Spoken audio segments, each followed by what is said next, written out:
بسم اللہ الرحمن الرحیم۔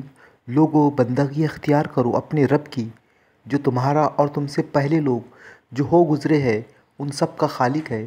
تمہارے بچنے کی توقع اسی صورت میں ہو سکتی ہے۔ وہی تو ہے جس نے تمہارے لیے زمین کو فرش بنایا، آسمان کو چھت بنائی، اوپر سے پانی برسایا اور اس کے ذریعے سے ہر طرح کی پیداوار نکال کر تمہارے لیے رزق پہنچایا۔ بس تم جانتے ہو تو دوسروں کو اللہ کا مد مقابل نہ ٹھہراؤ۔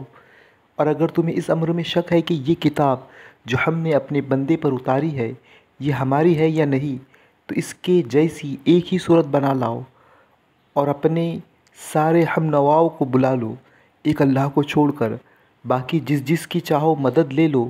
اگر تم سچے ہو تو یہ کام کر کے دکھاؤ۔ لیکن اگر تم نے ایسا نہ کیا اور یقیناً کبھی نہیں کر سکتے تو ڈرو اس آگ سے جس کا ایندھن بنیں گے انسان اور پتھر، جو مہیا کی گئی ہے منکرین حق کے لیے۔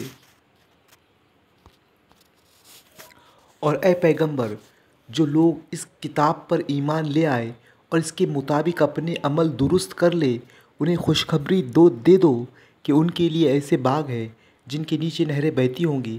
ان باغوں کے پھل صورت میں دنیا کے پھلوں سے ملتے جلتے ہوں گے۔ جب کوئی پھل انہیں کھانے کو دیا جائے گا تو وہ کہیں گے یہ ایسے ہی پھل اس سے پہلے دنیا میں ہم کو دیے جاتے تھے۔ ان کے لیے وہاں پاکیزہ بیویاں ہوں گی اور وہ وہاں ہمیشہ رہیں گے۔